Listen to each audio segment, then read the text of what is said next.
So 1992-93 in Kaduna, a riot broke out which they call the Zango Kataf riot. I was a young boy, very, very young then. And people were killed in scores. If you are not an Hausa person practicing Muslim in Islam, they were killed. Especially if you are from the southern part of Kaduna, the tribes from the southern part of Kaduna, they were massacred. It was called the Zango Kataf riot. And if the next thing they do is to burn churches, kill Christians, and then if they are done with that, then they focus on businesses that is for Igbo people, Igbo-owned businesses, and they destroyed it. I grew up knowing that Christians are an endangered species in Nigeria. In the year 2000, when the Sharia riots, how many of you have heard of the Sharia riot? Hundreds of thousands of people were killed in Kaduna. I can remember vividly that we had to defend our house from people. They brought some Fulani boys and they faced our house. They were shooting arrows. They were stoning our zinc. They spot our zinc shooting arrows. Even though I was a Muslim then. Even though my father was a Muslim then. But because majority of the people in our compound were Christians, so they were willing to destroy every one of us because we're living with Christians. I can remember a particular church in Mando, for those that know Mando, in Kaduna, called Chapel of Redemption. That church was destroyed. And so from that time, anytime there's a little hanky-panky in Nigeria, the first target is churches and Christians. And this has prevailed for a long time. That even if there's a problem with in another country, the Muslim and the Hausas in Nigeria will rise up and begin to kill Christians. How many of you remember the Miss World crisis in 2002, 2001, 2002? That somebody drew a picture of Muhammad or something in France, long away in France, and they began to fight in Nigeria. Are you following me? Christians are endangered species. Now let me give you, and that's how it has continued. Scores have been killed, and they focus on regions where there is a mixture of both Christianity and Islam. If you look at states like Kaduna, state like Plateau State, state like Nasarawa, state like Taraba, state like Benue, state like Bauchi, state like Gombe, state like Borno. These are places where they focus on because they intend to eliminate every living Christian in that place. Anybody that debunked it is a total lie because I have grown and lived in the north. I've spent 80 to 80% of my life in the north, so I understand this thing. Several times, I cannot forget the Sharia riot. We were running for our lives. Even though we were Muslims, but we're still running because as far as you are not of that ethnic group, practicing what they practice, you are a victim. You can be burnt alive. Many of us saw human beings that were burnt alive, like roasted like yam. And it has been going on for a long time. The genocide against the Christian faith. Are you with me? Many years ago, in Kano State, a man was beheaded. And anything they talk about, he said blasphemy. And guess who was the person that led it? The man called Sanusi, Lamido Sanusi, was the one that led him on. And they beheaded him, they killed the Igbo man. They killed him and they put his head on a stake and they were using it to parade the city.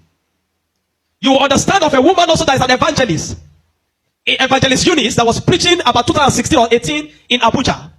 And they killed her. We cannot talk about a young girl called Deborah Samuel that was killed.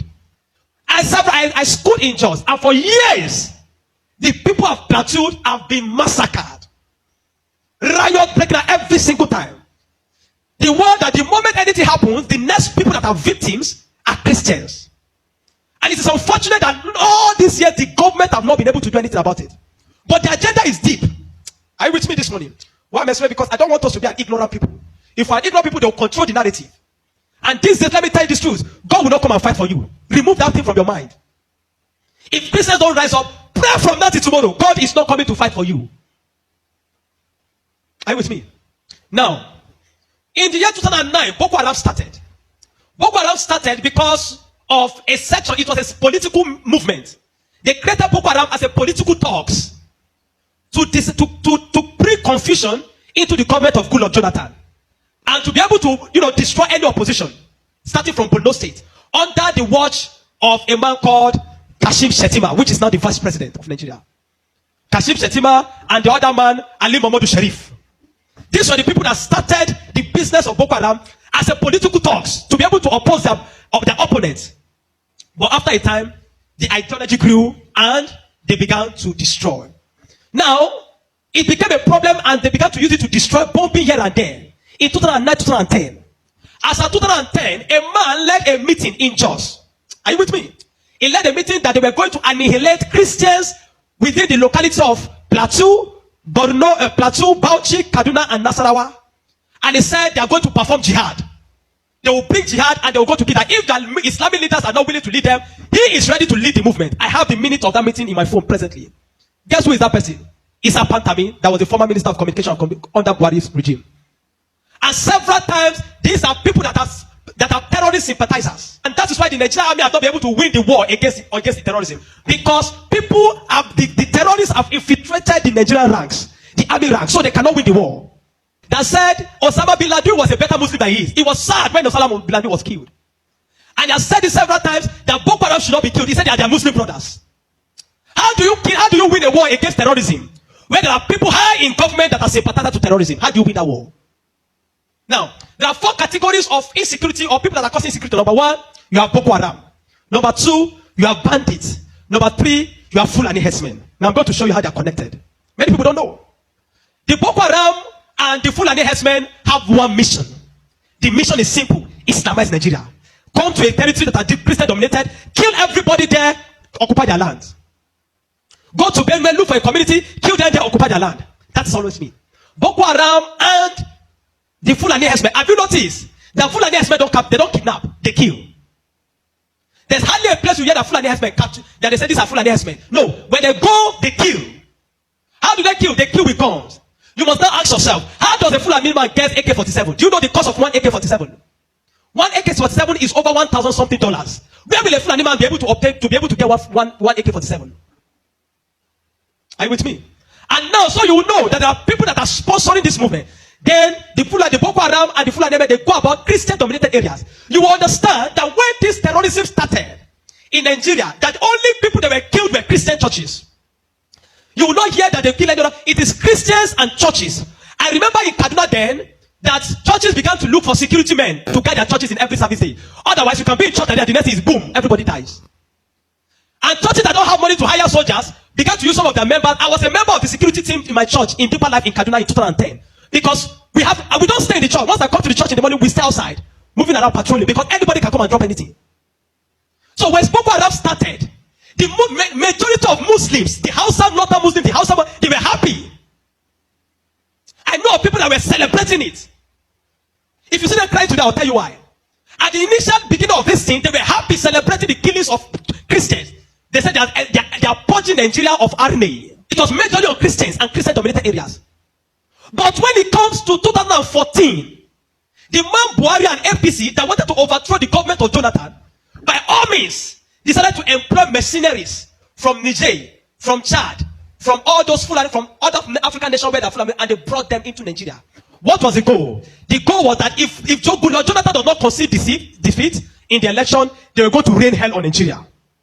So they brought in these mercenaries, and they equipped them with rifles, the El-Rufais, the Buharis. Are you with me? The El-Rufai, the Buharis. Every one of these people called APC, they brought in mercenaries and armed them in the bushes and told them to wait. The moment Jonathan did not concede defeat in the election, they were going to start. But unfortunately for them, Goodluck knew of the assignment. He got intel about it, and because the man said his ambition does not worth the blood of millions. So the man considered defeat and left.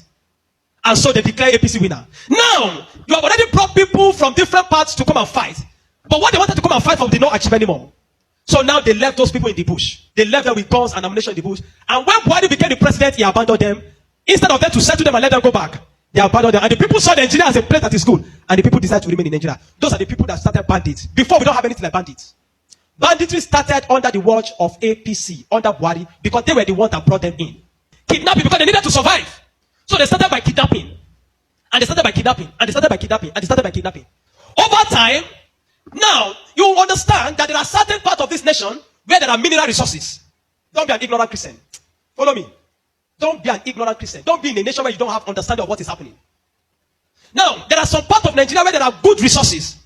And this is have been illegally mined by elites, the military generals, the oligarchs, the people that are the leadership of the North. They were mining these resources, and the money does not go into the federal government account. So what they do is that they employ the services of this banditry to create two things. Number one, to create diversion. So when you go to Zamfara, that's why you hear that they say there is killing in Zamfara now. It's because of the Ilema gold mine. There is gold in Zamfara that they are mining. And so these bandits that are already in the bush, some people collaborate with them, partnered with them, and told them to keep creating confusion, create chaos.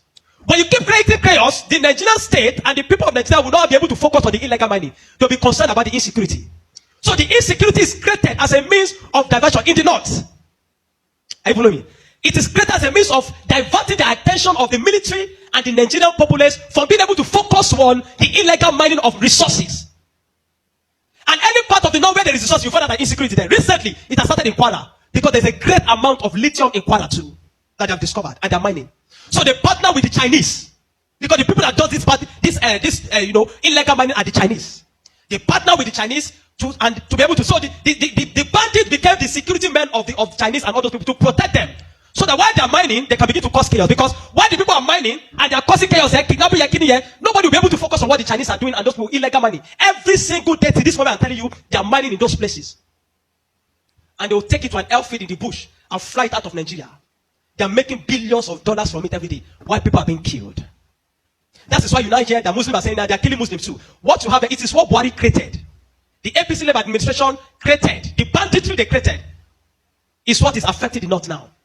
Because the people they brought to come and kill Nigeria in 2015 did not succeed because good luck relinquished power to them. And now the people have become thugs. They have become tools to be used in the hand of men that are using them to secure their illegal gold mines.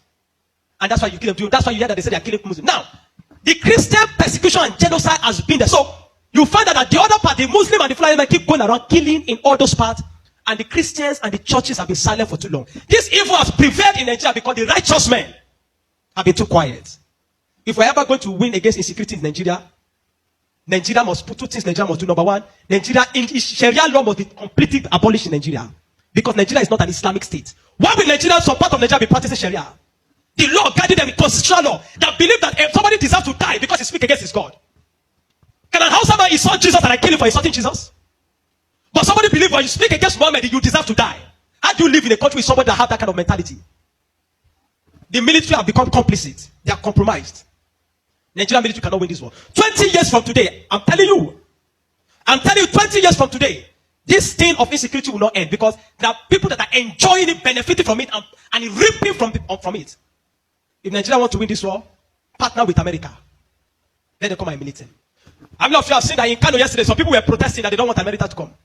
Because they believe what they have been told is that if America is coming to kill Muslims, and the man said he wants to come and kill terrorists, but they are protesting. Anybody that is negotiating, people like Ahmed Gumi, Sheikh Gumi should be locked away. A terrorist sympathizer is a terrorist. A man that believes that you are not supposed to kill a terrorist is himself a terrorist. A man that believes that we should go and negotiate. How do you go and negotiate with terrorists? Because you see, terrorists are not just criminals. They are working with the wrong ideology. A man that believes that killing he has nothing to lose. How do you negotiate with a man that believes that killing himself is going to meet their God in heaven to collect 72 virgins? How do you negotiate with such a person? A man like Sheikh Gumi should be locked away.